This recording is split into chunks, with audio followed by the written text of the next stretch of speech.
just coming compliments of Esty, who is finding my mistakes from this past week on some of my questions. So I'll post in Google Classroom. There was an FRQ from last week about using Euler's method. Just be quiet. Using Euler's method, and I made a boo-boo. So I'll post that. I don't actually have the copies of this stuff here at home, except for the ones I just posted yesterday, so I'm gonna have to fake this one. So this is a polar area one we had last week.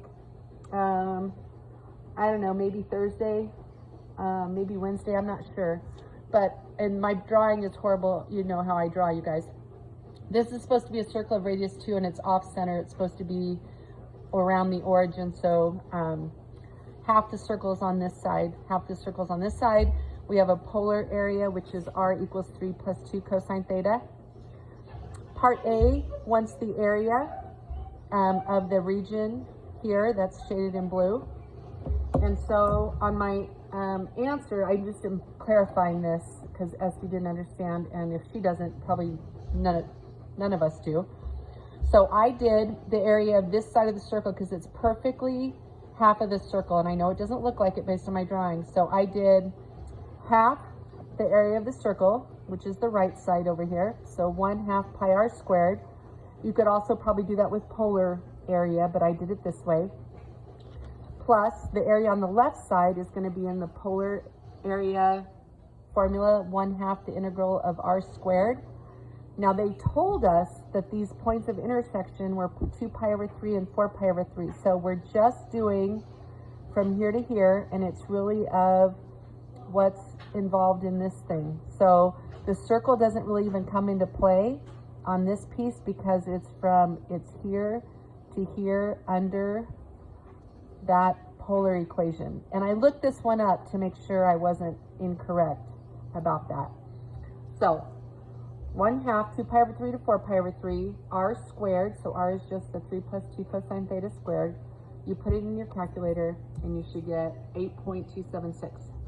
The next piece gives a lot of information about how when theta is 0, t is 0, dr by d theta is the same as dr by dt. Like it has a lot of setup for this, but ultimately it's wanting dr by dt. Since t and theta are the same, you don't have to switch it out. You're just going to do r prime of pi over 3, where r is this. So I did it in a clear screen, and I just did the derivative at pi over 3, and it should be negative 1.732. C is similar. It wants dy by dt. Same thing. The theta and the t are the same versions, so it doesn't matter. Just remember that in parametric, y is equal to r sine theta. So replace, before you put this in your calculator to do y prime of pi over 3, remember r is all of this. So in your calculator, you'll put 3 plus 2 cosine theta times sine theta, and you're doing the derivative of that of pi over 3. So that's that's 0.5.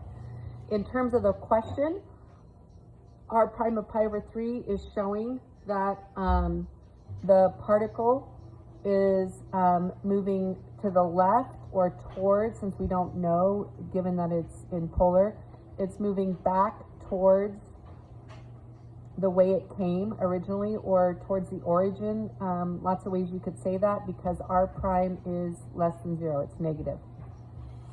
Down here, normally we would say that the particle is moving up, right? Because y prime is greater than 0, so it's moving up away from the origin.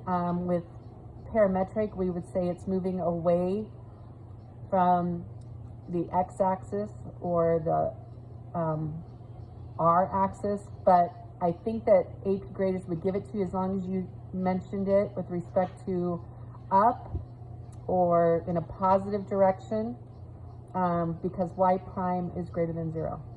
All right, Esty, I hope that was good enough. Eventually today I will go and talk about the question where I messed up with Euler.